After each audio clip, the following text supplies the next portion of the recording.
بسم اللہ الرحمن الرحیم۔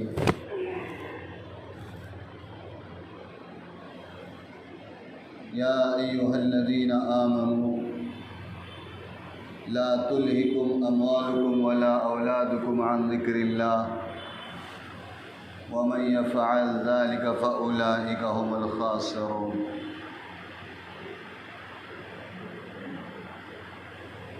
وقال رسول اللہ صلی اللہ علیہ وسلم قال الدنیا مزرعۃ الآخرہ او کما قال علیہ الصلاۃ والسلام۔ اللہم صل علی محمد وعلی آل محمد۔ اللہم صل علی سیدنا محمد وعلی آل سیدنا محمد وبارک وسلم۔ اللہم صل علی سیدنا محمد وعلی آل سیدنا محمد وبارک وسلم۔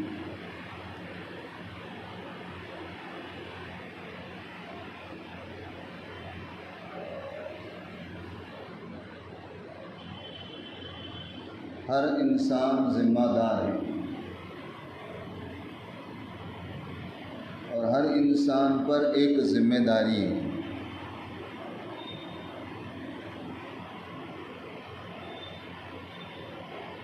اور تمام انسانوں سے ان کی ذمہ داری کے تعلق سے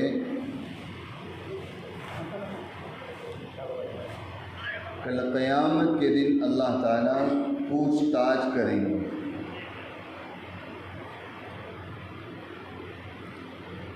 اور جو بندہ جتنا بڑا ذمہ دار اس کی اتنی بڑی پوچھ ہوگی۔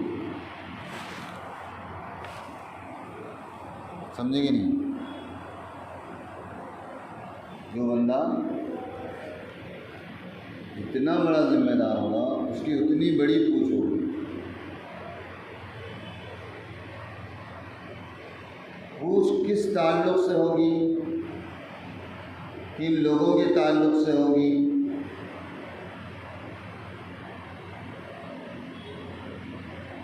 سب سے پہلے اللہ تعالیٰ بندے سے جو سوال کریں گے اس کے اپنی ذات کے بارے میں اللہ سوال کریں گے۔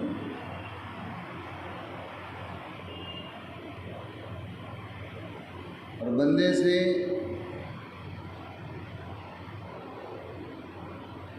اللہ تعالیٰ کل قیامت کے دن اس کی ذات کے بارے میں 5 سوال کریں گے۔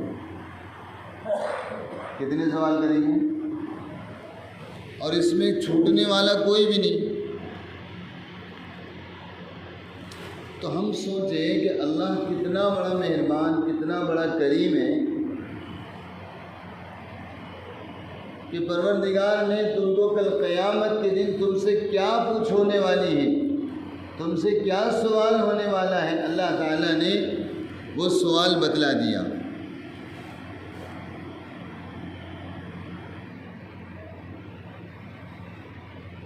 دنیا میں اگر کسی کا امتحان لینا ہو تو سوال تھوڑی بتلائے جاتے ہیں، لیکن اللہ نے بتلایا۔ اور دیکھو بھائیو، ہمارا اللہ کے سامنے سامنا ہونا ہے۔ اللہ کے سامنے ہماری اللہ کے سامنے حاضری ہونی ہے۔ اس کے بغیر تو کوئی آدمی، کوئی بندہ، کوئی مرد، کوئی عورت، کوئی عمل والا، کوئی بے عمل، بغیر اللہ کی ملاقات کے، بغیر اللہ تعالیٰ سے ملاقات کیے ہوئے وہ آگے نہیں بڑھ سکتا۔ سمجھے کہ نہیں؟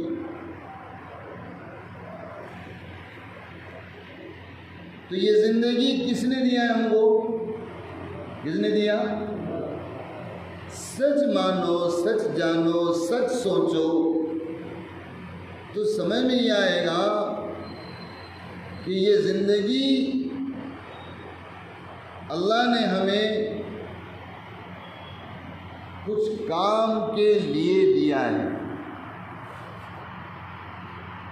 کچھ مقصد کے لیے اللہ نے زندگی دیا ہے۔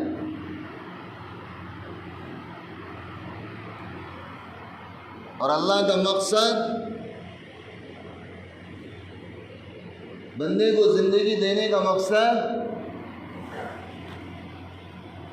سوچو کیا ہو سکتا ہے؟ ہر بندہ سوچے کہ مجھے اللہ نے جو زندگی دیا وہ کیوں دیا؟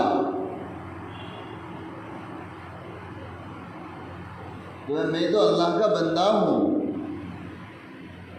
تو جب میں میرے اللہ کا بندہ ہوں تو میرے اللہ نے مجھے تو اپنے رب کو یاد کرنے کے لیے مجھے زندگی دیا ہے۔ صحیح ہے؟ کس کے لیے زندگی دیا؟ اللہ کو یاد کرنے کے لیے۔ اللہ کو یاد کرنے کے لیے اللہ نے زندگی دیا۔ تو سب سے پہلے قیامت کے میدان میں اللہ یہ سوال کریں گے، میرے بندے یہ بتا تو نے اپنی زندگی کہاں لگا کر آیا ہے؟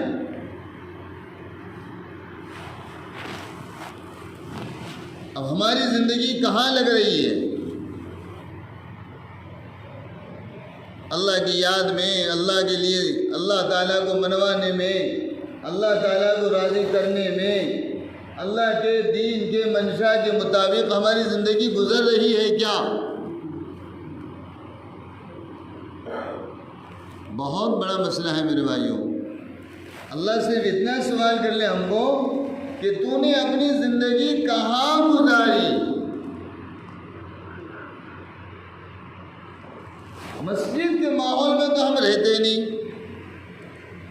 ذکر کے حلقوں میں تو ہم بیٹھتے نہیں، اللہ کی یاد میں تو ہمارا دل لگتا نہیں، پھر یہ زندگی لگ کہاں رہی ہے؟ اور یہ زندگی کا دل کہاں لگ رہا ہے؟ اور یہ زندگی کہاں لگ کر یہ زندگی سے ہم خوش ہو رہے ہیں؟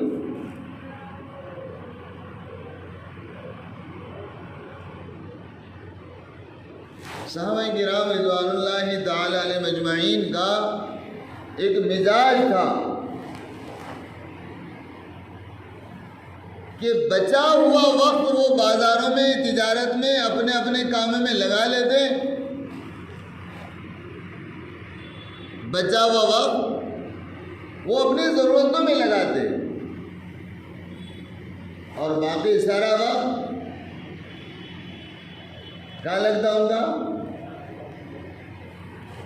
اللہ کی یاد میں، اللہ کے بندوں کی خدمت میں، اللہ کے ذکر میں، قرآن کے سیکھنے میں، ذکر کے سیکھنے میں، بیماروں کی عیادت میں ان کا وقت وہاں لگتا ہے۔ ہمارا وقت کہاں لگ رہا ہے؟ ہمارے پاس مسئلہ ایسا ہے، اگر کہیں بیٹھنے کو جگہ نہیں ہے تو مسجد میں آ کر بیٹھ جانے کا۔ کیا مزاج ہے ہمارا؟ کہیں باہر بیٹھنے اب جگہ نہیں ہے، کوئی دوست نہیں ملا ہو، کوئی بات چیت کرنے کے لیے کوئی بندہ نہ ملا ہو، وقت گزارنے کے لیے کوئی بندہ باہر نہ ملا ہو، تو پھر ہم سوچتے چلو مسجد چل کر وہاں لیٹ جائیں گے۔ کیا سوچتے ہیں؟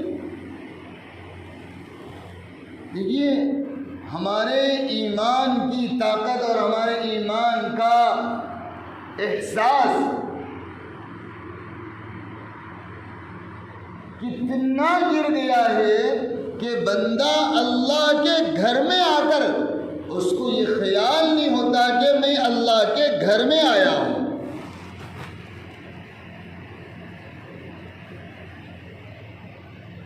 حالانکہ مسجد کے دروازے میں سے آتا ہے، اس کو یہ پتا ہے یہ گھر کسی مالدار کا نہیں ہے، یہ گھر کسی دنیا دار کا نہیں ہے، یہ گھر کسی چودھری کا نہیں ہے، یہ پتا ہے اس کو کہ یہ گھر تو اللہ کا گھر ہے۔ لیکن افسوس ہے کہ ہمارے دل میں ذرہ بھی یہ خیال نہیں آتا کہ میں اللہ کے گھر میں آ گیا ہوں۔ دنیا میں آپ کسی کے بھی گھر چلے جاؤ، آپ کو احساس ہو جائے گا، آپ کا دل آپ کو باخبر کر دے گا، آپ کو اطلاع ہو جائے گی، آپ کا دل آپ کو ہوشیار کر دے گا۔ کس بات پر؟ کہ آپ ایک نواب کے گھر میں آئے ہیں، آپ ایک ڈاکٹر کے گھر میں آ گئے ہیں، آپ ایک وکیل کے گھر میں آ گئے ہیں، لیکن افسوس ہے کہ ہم اللہ کے گھر میں آنے کے بعد بھی ہمارے دل کے اندر یہ خیال نہیں آتا کہ ہم اللہ کے گھر میں آئے ہیں۔ مطلب اللہ کے گھر میں آ کر بھی اللہ کی یاد نہیں آتی۔ ہوتا کہ نہیں ہوتا؟ ہاں، غلط تو نہیں بول رہا نا؟ یہ ہمارے ایمان کی حالت ہے، یہ ہمارے ایمان کی سطح ہے کہ اللہ کے گھر میں آ کر بھی ہم کو اللہ یاد نہیں آتا۔ افسوس ہے۔ تو میں کیا کہہ رہا تھا؟ دیکھو، اللہ تعالی قیامت کے دن سب سے پہلے اللہ رب العالمین یہ زندگی کے بارے میں اللہ سوال کریں گے، یہ زندگی تو نے کہاں گزار کر آیا ہے؟ اور یہ کھیل اور تماشا نہیں ہے، یاد رکھو۔ ہمارے پیدا کرنے والے مالک کے سامنے کھڑا ہونا ہے، جس رب کریم نے زندگی بھر ساری نعمتیں دی، اس رب کے سامنے کھڑا ہونا ہے، اور اس رب کے سامنے کھڑے ہونے کے بعد جب تک کہ وہ رب ہم سے سوال نہیں کرے گا تب تک کہ ہمارے قدم اللہ کے سامنے سے نہیں ہٹیں گے۔ اما عائشہ صدیقہ رضی اللہ تعالی عنہ قسم کھا کر یہ بات کہہ رہی ہیں کہ اللہ کی قسم، کیا کہہ رہی ہیں؟ اللہ کی قسم۔ کون قسم کھا رہی ہیں؟ اس امت کی ماں، امام الانبیاء محمد عربی سیدنا حضرت محمد رسول اللہ صلی اللہ علیہ وسلم کی سب سے چھوٹی، سب سے لاڈلی بیوی یہ کہہ رہی ہے کہ اللہ کی قسم، اللہ کے نبی علیہ السلام نے فرمایا کہ بندے کے قدم اللہ کے سامنے سے اس وقت تک نہیں ہٹیں گے جب تک کہ اللہ ان سے سوال نہ کرے۔ اور کتنے سوال؟ 5 سوال ہیں، 5۔ اور ایک ہی سوال اگر ہم سے کر لیا جائے تو ہم فیل ہو جائیں گے۔ اس لیے اللہ تعالیٰ سے ہمیشہ ایک دعا کرنا۔ کیا دعا کرنا؟ اللہ مجھے بغیر حساب کے جنت میں داخل کر دیجیے۔ کیا بولنا؟ بولو۔ ہے کیا منہ اللہ کو حساب دینے کی جیسا؟ ہے زندگی اللہ کو حساب دیے جیسی ہماری؟ ہاں، کم سے کم دعا تو کرنا۔ اللہ کے پیارے نبی سیدنا حضرت محمد الرسول اللہ صلی اللہ علیہ وسلم ہمیشہ یہ دعا کیا کرتے تھے، اللہم حاسبنی حسابا یسیرا۔ کیا اللہ کے نبی کو حساب دینے کا تھا؟ نعوذ باللہ۔ لیکن نہیں، ایک سبق دے کر گئے، امت کو ایک سبق پڑھا کر گئے، امت کو یہ بات سمجھا کر گئے۔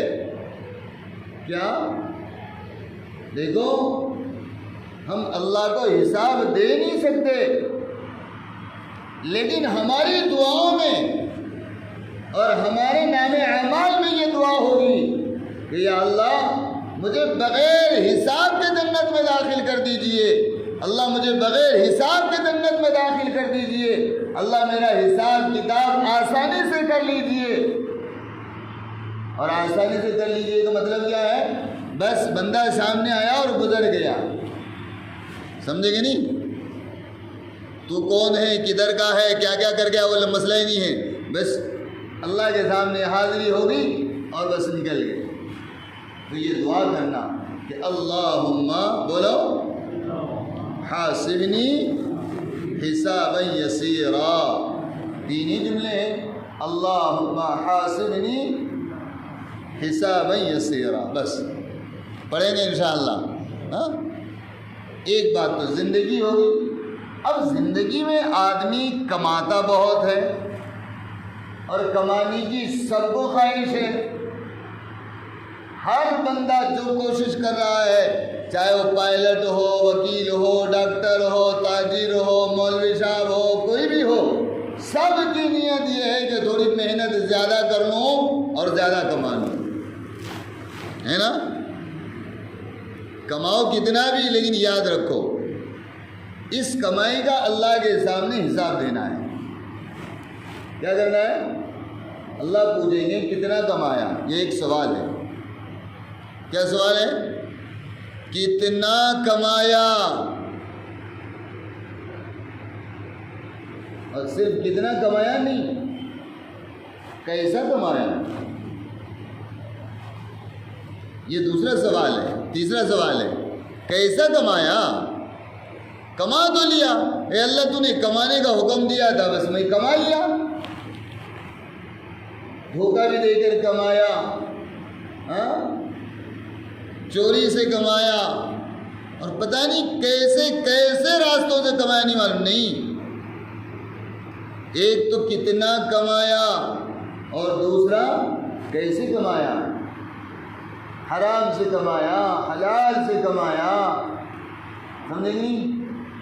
یہ بھی ہم اپنی کمائی پر سوچیں.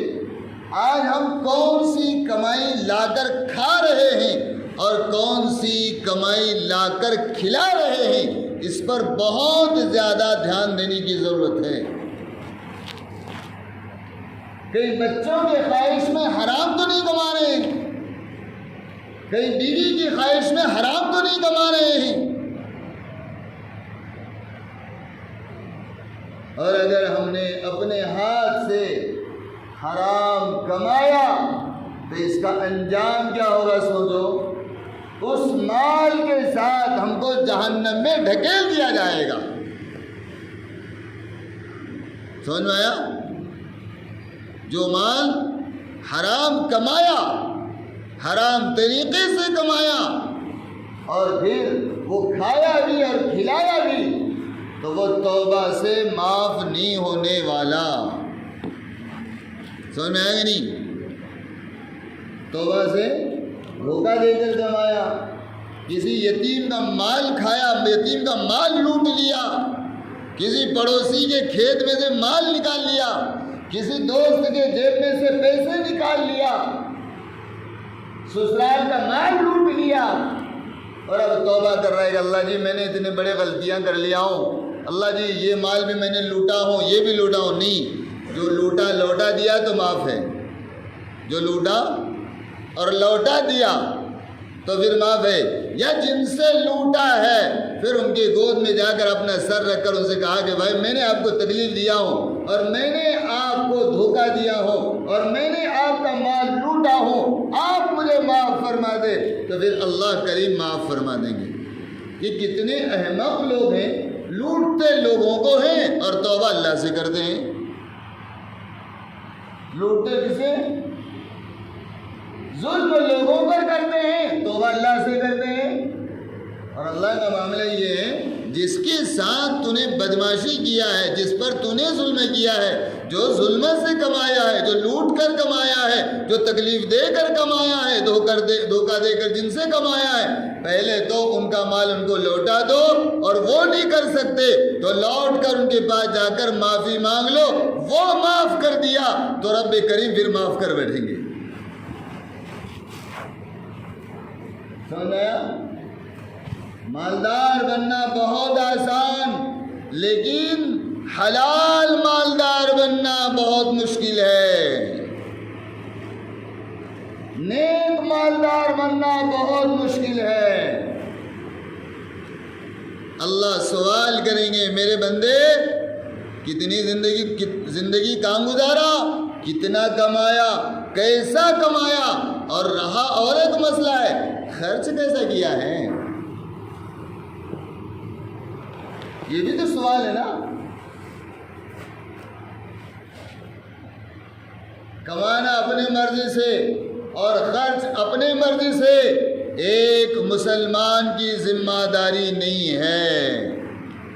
مسلمان کی ذمہ داری اور مسلمان کی ایمانداری یہ ہے کہ کمانا بھی ایمانداری سے اور خرچ بھی کرنا ہے تو پھر اس جگہ پر خرچ کرنا ہے جس جگہ پر اللہ تعالیٰ ناراض نہ ہوتے ہوں،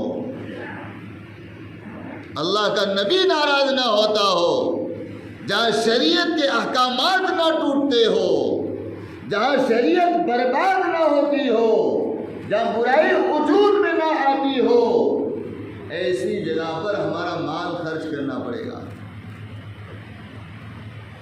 لو جی تم مولویوں کا کیا بگڑتا ہے، مال ہمارا ہے، ہم جائیں جہاں خرچ کریں۔